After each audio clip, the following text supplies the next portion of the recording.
Right, it is 7 o'clock on Tuesday, January 6th, 26th, first meeting of the select board of the new year.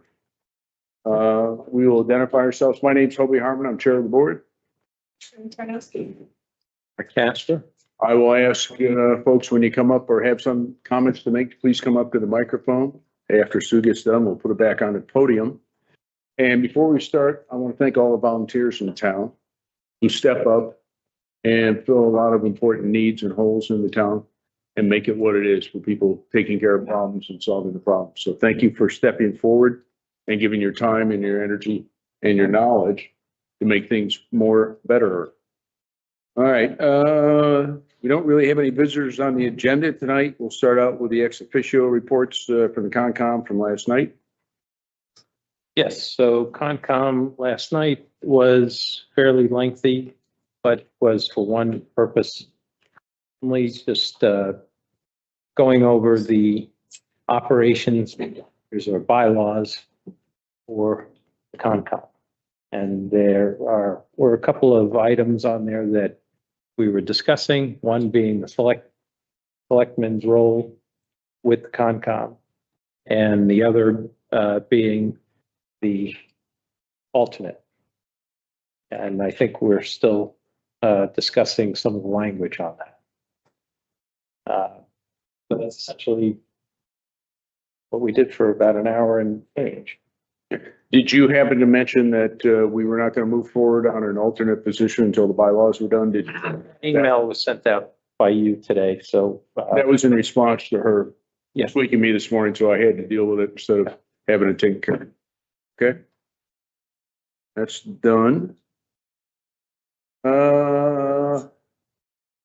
Next item on, yeah, go ahead. I'm going to mention that the final, I think, hearing on changes to language in the zoning laws relative to ADUs, parking, residential use of commercial zones shall be heard in the planning board meeting on the 9th at 7 p.m. here. So if anyone's following that or interested, that's what's coming up next on Thursday. Okay. Thank you, ma'am. Oh, it is? It is. I'm sorry. Yeah, I got Friday in my head. Thank you. Thank All you. right. We'll kick off with Stu here going over the budget stuff and then we'll move on with the agenda. Going to do the warrant articles first or the budget? Yes, ma'am. Okay, so the warrant articles, I do have an updated figure for the operating budget. It is 2,454,637. Say that again, Sue? 2,454,037. And I don't have the default budget yet, but I'll have it for next week's budget hearing. That is an increase of, oh, I don't have it on this one. I had it written down. Right. It's a boatload. That is, 100,000 or so. yeah, I thought it was 154, but I could be wrong. I had it written in. Anyways, so that's an update on the operating budget warrant article. That will be first. So we'll have a complete and final figures for next week's budget hearing. The fire truck capital reserve, 50,000. And let me just interject while you're there. The way the market's going, we're going to have sufficient funds available to cover the expense of the new truck plus what we have, what we've already paid. And then if there is a shortage, because we talked about maybe having to put that in at like 59,000, with the proceeds from selling the old fire truck, we will have enough to cover the new truck without having to raise any more funds. And no, there's no gently used fire trucks that we could replace the old. Thank you, ma'am. So the fire department equipment is 4,000 this year. The public safety building expendable trust fund is 50,000 to be taken from the unassigned fund balance. Town hall expendable trust fund, I think we settled on $10,000 for that. Also to come from the unassigned fund balance. Road maintenance expendable, 25,000 from the unassigned fund balance. Legal expendable trust fund, 25,000. Is that what we decided on that, or? Like to talk to the board about that. We've had a couple changes and I think this is an appropriate time to tag on this. As everybody may or may not be aware, at the last select board meeting on the 22nd, we, after long discussions and consultation, we have changed our town council. Derek Durbin is no longer our town council. It is now Chris Bolt with DTC. And one of the primary driving factors was that Derek Durbin was charging us $350 an hour. And Chris Bolt with DTC, one of the prominent law firms in the state, will be charging us $250 an hour. This was precipitated by the fact that when we got the October legal bill for 10,000 some odd dollars for dealing with the CTU and all those issues that transpired in October and November, after I had the paddles put on me and recovered, I started doing some research and searching out firms. And we had talked earlier in the year, I believe it was in May, about the possibility of seeking out new town council. So just in our October bill, we were charged $14,500, well, for October, November, and December, $14,530 in legal fees. Had we been with DTC and Chris Bolt, that would have been $10,000, which is still a boatload of money. But as a significant savings in the amount the town will be required to pay. So it was prudent, and we had a talk with the board, the three of us, and we went through it. We had a discussion with Attorney Bolt that lasted an hour and a half, and we covered many details and hypotheticals and considerations and options. And so I think it would be prudent, instead of 25,000, I think we can probably, my recommendation to the board with a significant change in funds would be to drop that to 20,000. Discussion? Yeah. I think the option of them using attorneys at the firm who charge less than Chris Bolt, because it is a firm that can share up duties, also makes it reasonable to expect to spend less. And they do have a bracketed, it's $250 an hour for Attorney Bolt. And then there's a lower rate for his junior associates. And then for the paralegals is even a lower rate. And so I think one, I'm really happy with the fact that we made this transition. It'll be beneficial to the town's finances. And two, I think the resources of DTC are substantially greater than they were with previous council. And so again, I'd recommend 20,000. And I think that's a prudent move. Kat, you good with that? Mark? All right, let's go with 20, Sue. All right. And then the last one is the ALS, which we determined only needed to be 10,000. And that's also coming from the unassigned fund balance. So that's a total of 105,000 from the unassigned fund balance. And I would like to note, we had talked about, Sue, putting the unassigned fund balance, no money to be raised from taxation, put that in bold. Yes, I've done that, yeah. Okay. So that way it's clear. Thank you, Phyllis. I think that was your point that you'd raised previously of having that notated. It wasn't you, it must have been Mike. In any case, take credit for it. In any case, it'll just help clarify and make it easier when people are in the voting booth and get this stuff. All right, thank you, Sue. Well, and then there's Article 9, the citizens petition came in today for the library maintenance expendable trust fund in the amount of $5,000. And we had full signatures, full compliance on everything. Oh, wait a minute, that one's also from the unassigned fund balance. Is that correct? It's from the unassigned fund balance. Was that on the petition? I didn't notice that. Oh. Yeah. Oh, it's Mark. It was Mark. I'm sorry, Mark. Thinking it was you. It was from the unassigned fund balance? Yes, ma'am. Okay, so that means it's at 110,000 from the unassigned fund balance. I thought it was from taxation. I didn't realize that was now. Yeah. Reasonable place to start. Mark? Good. Good with it. Okay, let me just peruse this for a second.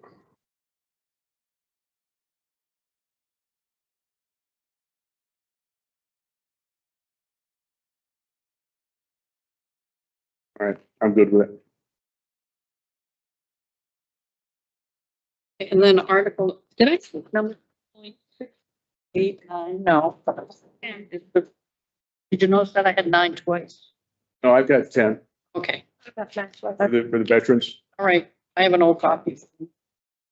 So then the veterans credit for the service connected total and permanently disabled will be $1,900 now, $1,900.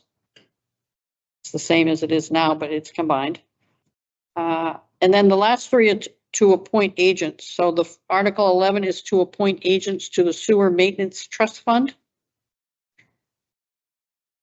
The number 12 is to appoint agents to Water Department Maintenance Expendable Trust Fund, and that's for the maintenance of the water department.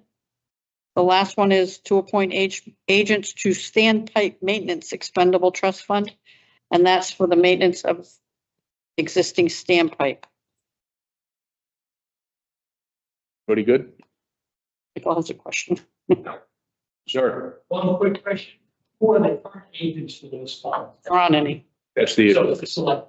Yeah, they were adopted a long time ago, before that was that. So that's it for warrant articles. Then we reduced one of those by 5,000, but then we added the library. Okay. So did you want to go each line, or did you want to just do the one? question. Okay.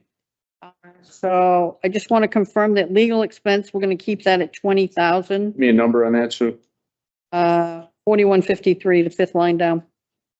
It's at the top. We'll do the first section, the general government. Okay. Is that good? I just wanted to confirm that. We're good. And then the others were all in line. Everything in front of you is what we talked about last week. We decreased other general government because we no longer have town hall streams. We no longer have to have money for noise monitoring. But we did have some increases in the website and a couple other items, so we kept that at 40,000. The next section under public safety. Let's see, we reduced the building inspection down to 6,000 because that's the building inspector's salary, and the remaining wages he received is received through building permits. So we don't need to budget for that. 6,000 for 4240. Yes. See, highways and streets, that's all good. Under sanitation, I did want to mention that the transfer station fee was in a different line last year. So it's down in sanitation fees, new market at the bottom, and it includes the Lamprey closure. Is that what it's called? Landfill closure? Those are all, that includes the increase of the, in tonnage. We figured that out based on our tonnage. Yes, ma'am. So that's all good. All right, so health agencies, we're keeping that the same. Welfare, 4,000, that's the same. Parks and Recreation now includes the $1,475 for the town landing, so the total is 4,075. Then we have the library, which we need to talk about. Say that again? The library. We need to talk about the library line item. Yeah. We also need to talk about Conservation Commission. Which one do you want to do first? Let's do the Concom first and get that over with. All right, so the Conservation Commission has increased their budget a little bit because there's an increase in the monitoring fees. The Ursulac has increased by $100. I mean, it's minimal. But the total is, and they had the emails that we have for the Conservation Commission was a little more than what we expected. So That's the 735 number you're looking at. 7375. So it was 714 and now they're projecting 735. $21 oh, $21 email. emails, yes. So with the increases, Well, first of all, their budget was 6,214. And the board last week suggested taking letting them pay their $1,000 for the Great Bay monitoring out of of some other funds that the conservation have. Is that correct? That was the, Okay, so that would bring it down to 5,214, and with the increases, it's $5,967, which is actually less than last year. Oh, that's correct. okay. Rounded up to 6,000. Making it even 6. Is the board good with that? Sure.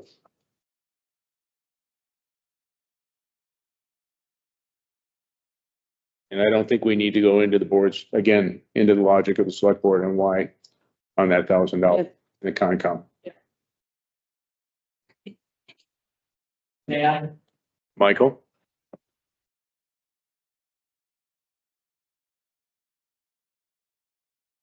I'm Michael Sununu, 184 Exeter Road. So I watched your meeting last week. Sorry I wasn't here. And this discussion, I just want to clarify something because I think you're doing something wrong. Even though the Conservation Commission is going to use $1,000, they still need the authority of the body to spend money. So you have to put that in their budget, irrespective of the source of the funds. This is an approval for expenditures. Mhm. So even though they're going to cover $1,000, it has to be in here. You can't just Take it out. take it out. Because if you do, then nobody can spend, let's say, more than that. Now, granted, it comes out of the bottom line number. It's all fungible from there. My point here is, though, if you're building the budget, put all the expenditures in here regardless of the source of the funds. As an example, you know, if the police department was planning on getting $80,000 in grant money for a $100,000 expenditure, you have to approve them to spend the full 100,000, even though the 80,000 is coming not from the taxpayers. So I'm just pointing this out because I noticed it listening to last week, and I just want to make sure you guys are aware what that number actually represents. Thank you. Yep. What answer is that? Should be $7,000. Okay. I'm good. Kat, you good with I that? didn't even think of that. Thank you.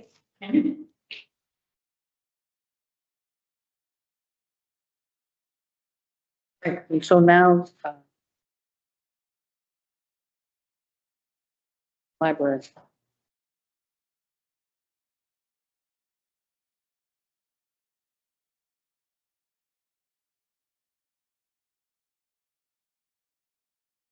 Library does have $2,990 left in their budget. 2025.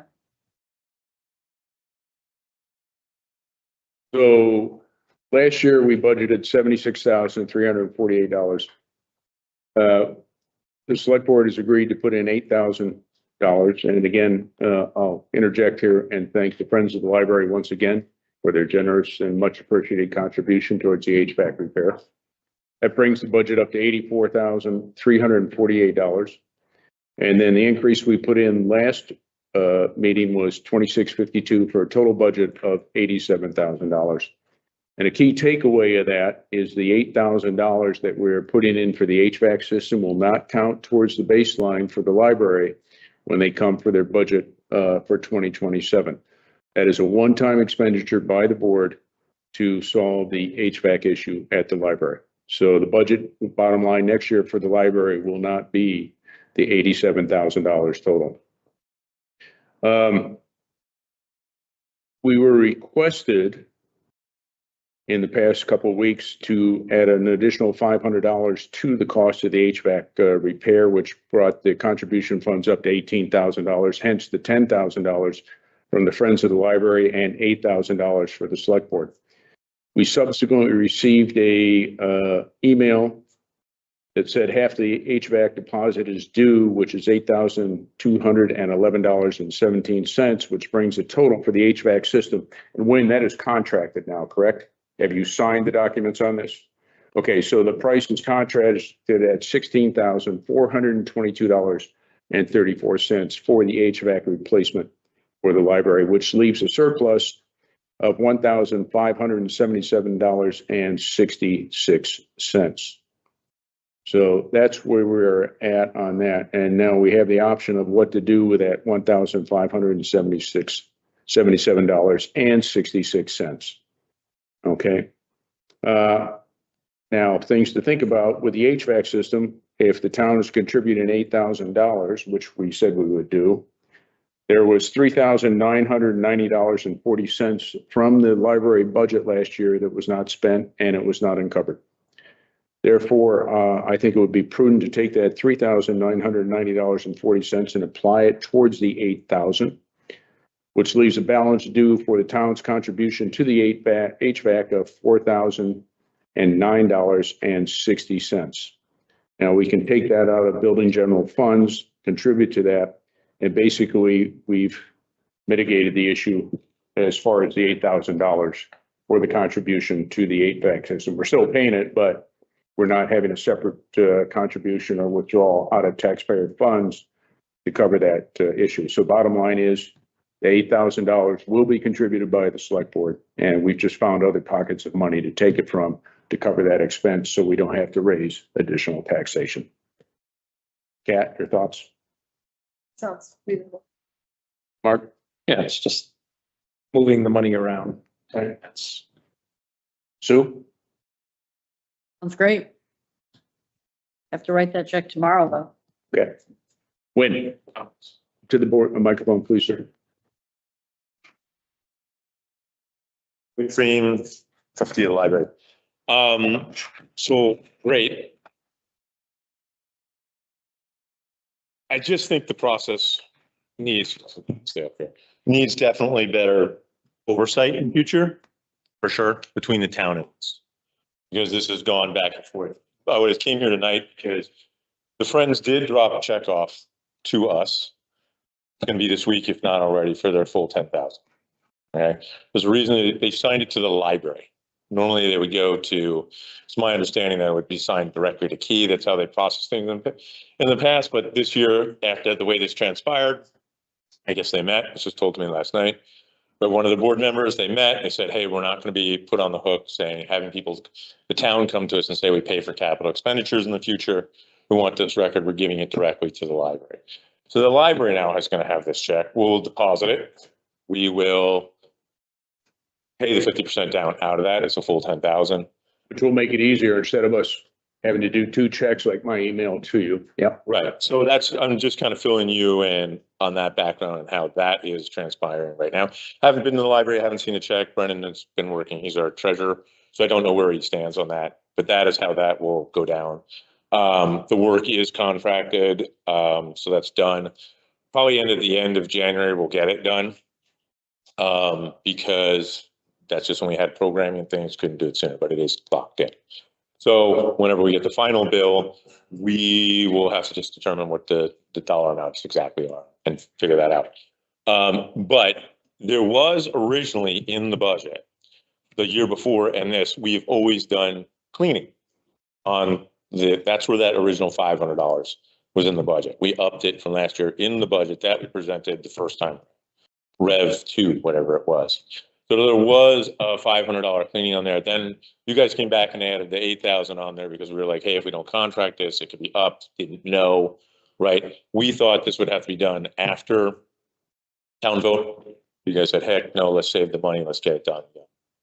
But there was cleaning and maintenance. So there is cleaning and maintenance that goes into when we get to next fall. Are you talking about cleaning and maintenance of the building or cleaning and the Oh, the HVAC system, right? So that's what I'm talking about, that line item in utility. We've always had like $300. Once we did something always in the spring and something always in the fall, kind of with whoever it was that we are contracted with to come by and do that. So we've always remained some money in there, probably didn't spend that in total, but that's why there was money on that line item going forward.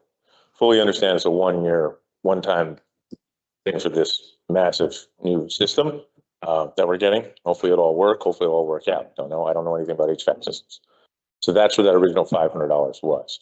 So I think it was like, and then we had upped ballpark, it's the 17 on top of that. So yes, there's monies left over, that we can deduct from that original budget. I think we should put that in writing, but I think as we go forward, we have to get a much better understanding of utilities and what you're paying, what we're paying. Anybody who's going to be new on this board, we have to establish an MOU so we know how things go in the future. Because I think when it comes to the budgeting of this, I just found out yesterday, there is this warrant article for a citizen petition for trust funds here that we just read about. So that's new. We were talking about doing a CIP plan. This kind of supersedes that. I think it's well written. I would support it. So I think that's where we're at with that particular line item in that budget. Okay. Questions for me? Quick question. Michael, please. And again, as can make the decision here, but correct me if I'm wrong, but what you guys just talked about in terms of out finding the $8,000 was going to be from 2025 monies. So you don't have to add it to the 2026 and raise it through taxation. That's correct. If he covers the deposit, then you guys have nothing to write your $8,000 against. So it's going to end up on 2026. I say this because if the town writes the deposit, because they have to write the check tomorrow, correct, to keep it on 2025, you want the town to write the deposit On the HVAC system. on the HVAC system. So you can do that? Yes, that's the 8,000 that they just identified. Yes. Okay. If they do that, it'll stay on 2025's budget. And that, Not roll, because if you pay it, then when they write their check, it's going to be on 2026. no, that was in 100% our intent, that it was coming out of 2025. Yeah, no, I got that from the discussion. And so that's why I'm saying you should make sure he doesn't do I that. don't write the check. Oh, we were gonna write the check. Yeah, that's what I'm saying. We You are, don't. Oh, okay, good, clear. Let Sue do that because that way it stays on 2025. he was, and Sue is fully cognizant of having to get this done by the 9th to get it, Tomorrow. Tomorrow.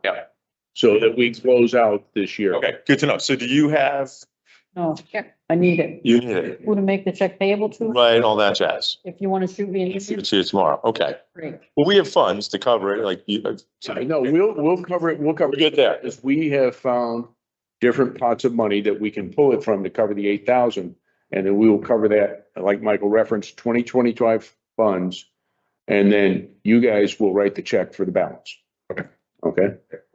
Okay, good to know. Catch up in the morning. And just for the record, I know I've said it before, but I just want to make clear, the $8,000 coming from the town for the HVAC is a one-time and will not be a baseline issue for 2027 budget. Starting the budget early. So we're taking that 8,000 out of this, correct? Yes. Okay, so are we down to Another 8. 79? Yeah. Got it. Okay. So we're all set on the library? Perfect.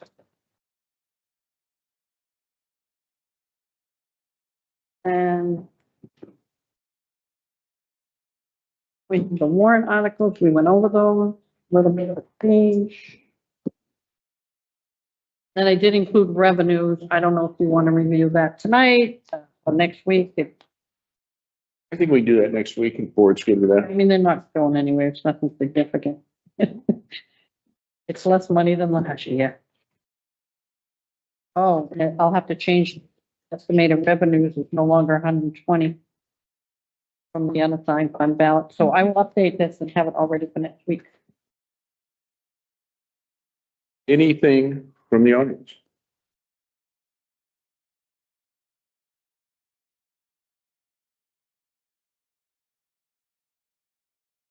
We've done the ex officio, we've done the library HVAC, we've done the unexpended funds, and we've looked at what, final budget, warrant articles.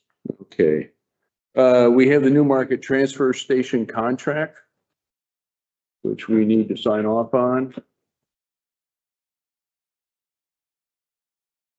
Whereas the town of Newmarket operates a transfer station and the town of Newfields desires to utilize the transfer station. And it goes into the contract. The town of Newmarket and the town of Newfields, through their designees, are desirous of entering into a contract for a period of 5 years, commencing 1 January 2026 and terminating 31 December 2031, and requiring the following payment schedule to be made by the town of Newfields to Newmarket semi-annually through the duration. The annual fee commencing 1 January 2026 through 2031 shall be $8,582. Shall be made in biannual payments due on July 1st and December 31st. And the fee shall be indexed annually by 5% of the CPI. Any questions on that? This is pretty boilerplate. Mark, you good? Yep. I'll make a motion, we sign this contract. Second. Okay, all in favor?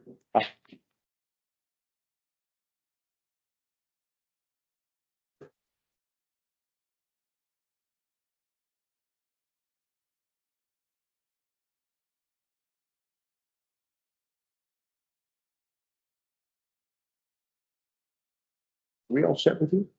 Yeah. Thank you, man. Thank you. Okay, thank you. Next item on the agenda, we got that done, is the annual poll license. This, town of Newfields notice in accordance with the RSA. Now therefore, bottom line, you're hereby notified in your capacity of the town as assessing official. All leases and other agreements, property owned by the state of New Hampshire, by New Hampshire city, town, or school district are present on file. Pole and conduit licenses by the governing body allowing for the placement and maintenance of electric communication poles and conduit, road opening or excavation permits, digging as necessary, cable franchises, and any other leases, agreements, use of occupancy, property owned by the state, county, town, school district, or village district. Standard drill that we do every year. Everybody good with that? I'll make a motion, we sign this. Second. All in favor? This has to be redone. It's got the wrong names on it. So if you pass that down to Keisha, please. All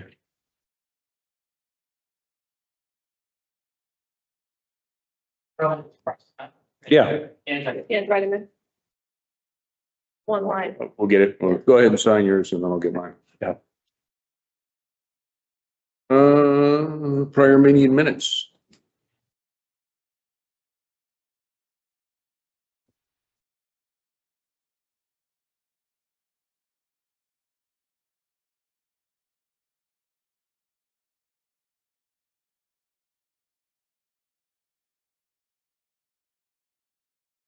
Sent Keisha one edit on the meeting minutes from the 22nd at the bottom where the veterans tax credits and non-monetary articles were discussed. The board discussed non-monetary articles, including the revised veterans tax credit in the amount of $1,900.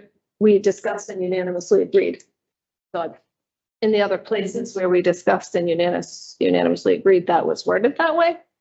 And I sent that to her by email. I didn't see anything else on that one. The other thing I did have her do, let me see your copy there. This one? Yeah, I had her update for the public safety building expendable trust fund, the town hall expendable trust fund, road maintenance expendable trust fund, legal and ALS, that there was no tax ramifications. That would all come from the fund balance. Great. And did you have anything on it, Mark? No. Okay. In that case, I'll make a motion to accept the minutes. Aye.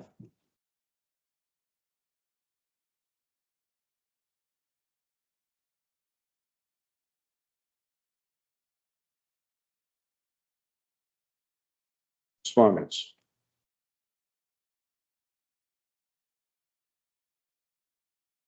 Board did receive a letter from Chris Griffith. You all received that? Yes.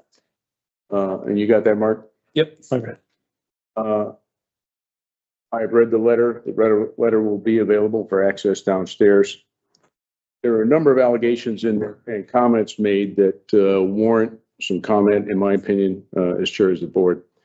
My point that was made on 9 December 2025 at 49 minutes and 40 seconds into the discussion was that significant legal expenses were incurred due to missed opportunities by the Conservation Commission. This was taken as a total slam on the Conservation Commission by Mr. Griffith, which was not the point at all. The point I was making was when the CTU sent their memo out of 4 August 2025, they referenced that there were numerous opportunities that had been missed in the sense, not using that specific language. But had these actions been taken back in 21 and 22, we would not have had to go through the imbroglio that we went through in October and November of this year, nor would we have incurred the legal expenses. The CTU stated that the NCC, as the easement holder, must articulate the due care it has exercised in determining why the activity of parking cars on the easement is not prohibited by the easement, and in particular answer questions 1 and 2 on page 8 of that CTU letter. Now, it was referenced that this wasn't an issue. However, in January 22, the minutes of the Conservation Commission referenced that parking was discussed by the board and continues to be discussed. And what I did is I went through all the minutes from 22 forward, and there's numerous discussions in there as far as parking on the conservation easement. And the CTU also stated they were unaware of any public hearing held by the Newfields Conservation Commission to hear the abutters' concerns or any vote by the full commission that the activity is permitted. CTU believes this action should be taken. The point I'm making here is that because we did not take those issues, and I will expound upon this in a minute, at the time, we had to jump through hoops in November and expend a lot of funds and energy, and there was a lot of angst in the town dealing with this. One of the questions that was raised on 6 June 25 during the site visit walkthrough, has the Newfoundland Conservation Commission ever sought guidance from an agency such as the NRCS, the National Resources Conservation Services, as to soil impact from the vehicles parking on the easement? And the answer at that time was no. Then the CTU asked, would the NCC be amenable to having the NRCS or another entity perform soil testing, particularly in light of this being an area of dispute and high visibility? Town council said, well, we might be willing to consider it. To this date, from that point, I have seen no record of such action being taken by the Conservation Commission. The missed opportunity that I referenced on 9 December was not addressing these CTU points in a timely manner. Parking issues were raised back to January 22, and there was an opportunity there to preclude the 2025 mandated legal expenses that were incurred had the concerns been addressed. And there was plenty of precedent that existed as cited by the CTU. The Windyhurst case that was in the Windyhurst conservation easement transpired in May of 2020, and the Lamprey Field conservation easement transpired in July 2015. So there was a long track record and precedence on how to deal with these issues, and we just didn't do it. The bottom line is the town had a lack of a prophylactic approach to these issues raised by the CTU. Okay, and I'll expand on that. The public hearing, one of the other issues that was raised in Mr. Griffith's letter, the public hearing, significant consultation with town council would not have been needed if it weren't for complaints to the CTU submitted by former select board chair Michael Sununu, the Vernons and Butters, and others. And it's kind of like, who are the others? And had the CTU issues that were raised in their August memo been addressed in a timely manner, then the fall 2025, again, events would not have transpired. And one of the things that I find concerning in that allegation, if those points hadn't been raised by select board chairman Michael Sununu, the Vernons and Butters, and others. So what I'm hearing from that is you're willing to deny these people a right to petition the government and to have their grievances aired. And that's contrary and absolutely unacceptable. Whether you agree or disagree with someone's position, you have the right to petition the government, whatever the issue is. The October, November, and December 2025 legal expenses were $14,530.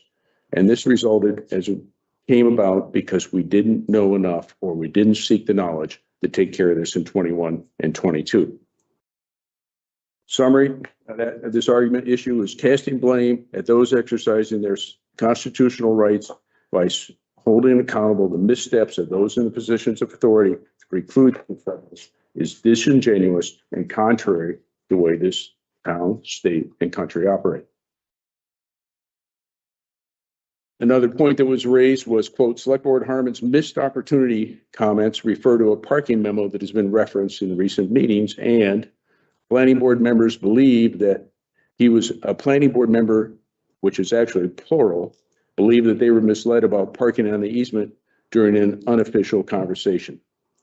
The Sarah Callahan memo that is being referenced in this was dated 5 December 22.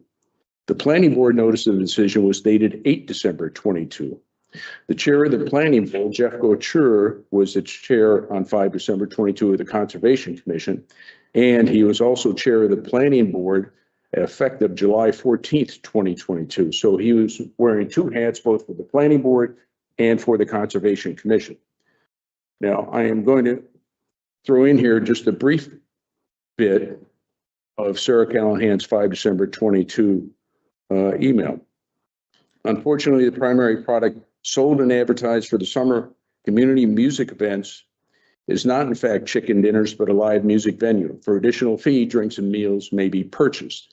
There is a difference between paying for a ticket to see a live music event and having the option to purchase food at the event, which is more consistent with a concert venue, and attending a community chicken dinner where you pay for the meal and music is provided as an incentive. The former is a commercial music event that takes place on a farm, and the latter is a value-added agritourism event. That email or that memo correction by Sarah Callahan was not shared with the planning board when they made their decision on 8 December.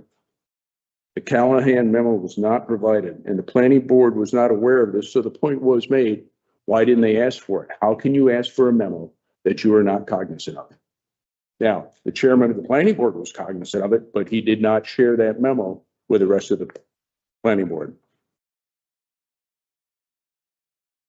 And you would have to suspend the disbelief to find out that the chair of the planning board, who was also the chair of the Concom, was not aware of the significance of the Callahan memo.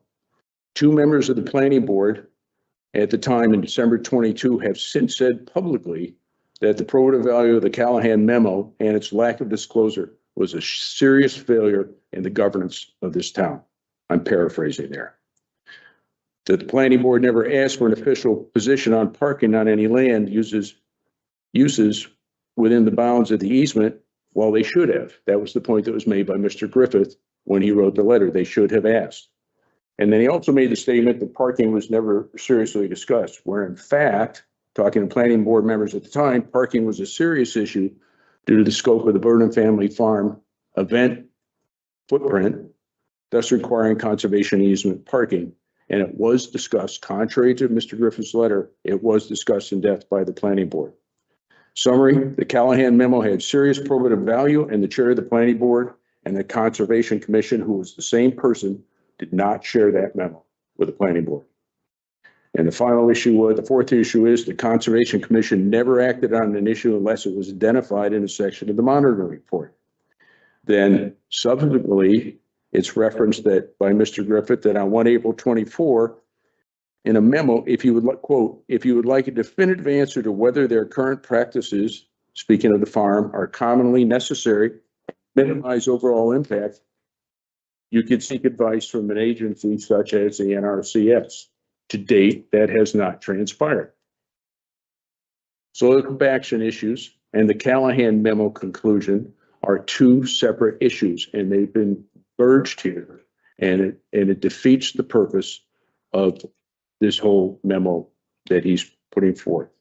I still stand by my proposition. There were missed opportunities that, had they been taken, it would have precluded the fall in Broglio and the legal expenses of over $14,000 that we paid to the Durbin law firm. So what are the lessons learned from both this whole mess? When there's new ground and new territory, and this is a discussion I had in great detail with Chris Bolt, bring something to me before it becomes an issue. Give me knowledge so I can give you the guidance, and I think the board will concur that it's very clear before it becomes a problem. That way we can address it and solve it. Second point is seek out subject matter expertise. There's a lot of folks, and you get to the point where you just go, there's no issue asking questions, and we can preclude problems from transpiring and come down the line. And I'll go back to what I said at the start of the meeting, thanking all the volunteers, because it's a lot of time and a lot of energy and a lot of effort. But there's also a lot of information we're dealing with that's outside their subject matter expertise. And do not hesitate especially in this day of legalities and attorneys hanging around every corner to make things into a real storm, to seek knowledge and seek advice to preclude this from happening. So there's Mr. Griffith's letter. There's my response to the letter, and I will consider the matter closed unless somebody from the audience has something they want to contribute. I'll take that as a negative. Moving right along. Kat, did you have anything? I think one point that I took from his communication was a perception that the bulk or large amount of legal expenses were incurred and could have been avoided in an oversimplified way, which left persons or entities feeling blamed. And regardless of when it occurred, legal expenses would have been incurred. They may have been incurred sooner. They may have been incurred in a more efficient way. They may have cost less in the long run. But ultimately, a variety of things will have incurred legal expenses. And I think there was a perception in that communication that it was lumped together, like the whole business could have been avoided, when maybe that was not your intention. That was a perception, that wasn't your intention. And that the reality is there still would have been legal expenses, potentially exorbitant, not knowing, had things been done sooner in a more proactive or prophylactic way, as you described. So there still would have been legal expenses, but there's a greater likelihood it wouldn't have been as unwieldy. So I went back and watched the 9 December meeting today, and I was very clear on my language that I was talking about October and November and December. And the points that Mr. Griffiths raised about what transpired with as far as FOIA requests from the abutters attorneys, that transpired months and years before the events that I was referencing. My whole point when I raised that on 9 December was talking about what we had to go through as a town at a cost of That's that. $15,000 and change. Mark, anything? Yeah, these happenings or these types of things are not unique to this town. And I think we talked about when someone is looking for permission or a permit, that it should be presented to the town in writing, and there should be no verbal okays on, oh yeah, you can put this little annex here. I mean, that's what gets us in trouble. And I think if we can somehow put together some kind of protocol where it's in lockstep, if someone comes in and wants to put in a unit on their property, that it has to get submitted formally and that it's reviewed, and then an answer goes back to them in writing. There's no verbal okay. And that has happened not just in Newfields, it's happened in plenty of towns across the US. So I think if we can mitigate some of these problems, if we keep it tight and in writing. And I think in this situation, it was very tight. It was through the planning board. It was through ZBA. All town boards were involved in it. And we have tightened up with the new ADU regulations from the state, the relationship with the building inspector to preclude what you're talking about. But I think we've done a pretty good job. I haven't seen a lot of verbal approvals in my time on the board. Have or have not? Have not. Okay. So, all right. On that, I'll consider that matter closed.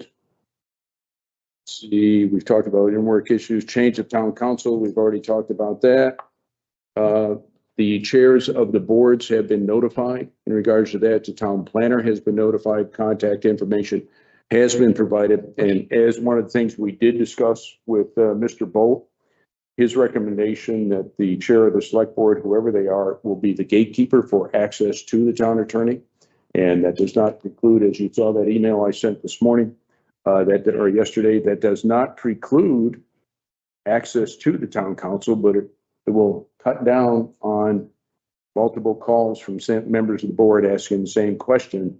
So we just can maintain the control over our finances.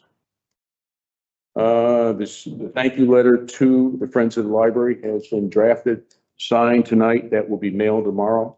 And again, our appreciation, most sincere and deepest appreciation to the Friends of the Library for their contribution to help with the HVAC system. And Thank you very much. That about covers it. You have anything else? I knew you would. And sharing information to review at a future date. Based on our last meeting, we agreed as a board to consider the town developing a townwide investment policy. Steve Yevich was kind enough to make copies of 3 towns, Barrington, Kensington, and Stratham. We are not looking at them tonight. I'm only sharing them so that we have them available to determine when we want to put that on the agenda.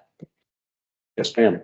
Just keeping up with our audit recommendations, and they're going to be here in February, and they want to know if we're doing any of the things they recommended, and this is one of those things we decided to move forward on at our own pace. Excellent. Thank you. Okay. Mark, you got anything? Yeah. All right. Just Chief? Nothing? Okay. Ladies and gentlemen in the audience. Tom?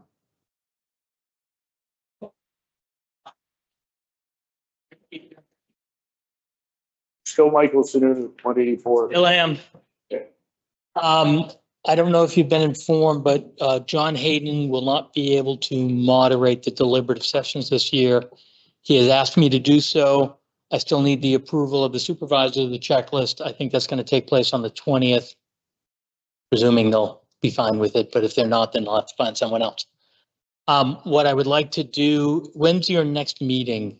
13th, and that's another thing, it's not on the agenda. We need to set our next meeting. So The one thing I just want to do is take, 10 minutes maybe of your next meeting and just walk through for deliberative for the town, all the warrant articles, which one of you guys I'll be turning to, which one wants to address this. When a question comes up, I'll direct a question to. So if you guys can just put that on your agenda, that would be helpful for me. deliberative session is on the 3rd. Yeah, You good with snow date on the 7th? 4th, and I'm also doing the school's deliberative session. So what's that? What's the date of that one? The 5th, snow date on the 6th. So basically that first week of February is all the deliberative session. So ours is on the 3rd, snow is on the 4th. Yeah, and then there's School's on- the 5th, snow's on the 6th, I think. Okay. And just for your information, the school district, Exeter School District is that week too. Everyone's doing them that week. Yeah. But I'm not moderating that. I'm just doing the towns here in the NES. Is the board good with, so we're meeting today the 6th, we're meeting the 13th for the budget hearing. And are you good with the meeting on the 27th? To go over the ones? You good with that, Mike? Yeah, just put me on the calendar. That'd be great. Thank you. Yes, sir. I know somebody else has something. Once? One question with the warrant articles. Are the planning board, any of the planning board warrant articles included in this deliberative session? No. The planning board warrant articles go on, they don't go before this body, they come to the town for any changes or approvals. Same thing as last year. Those go straight on. Phyllis. Not part of the deliberative session. Phyllis. You made a request last year of more information as to warrants. That was Michael? Yeah. It was to this, here's to this effect that, There is one of the Mackeys that had a request. Yes, please.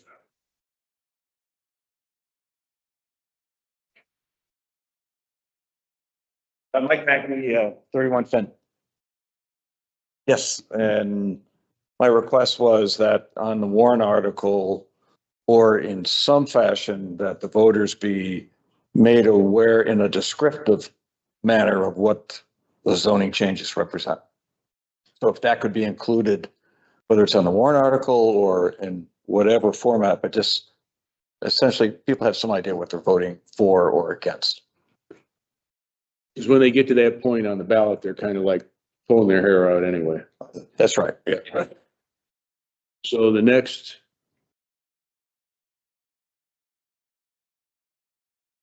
One thing on that, I'll just let you know.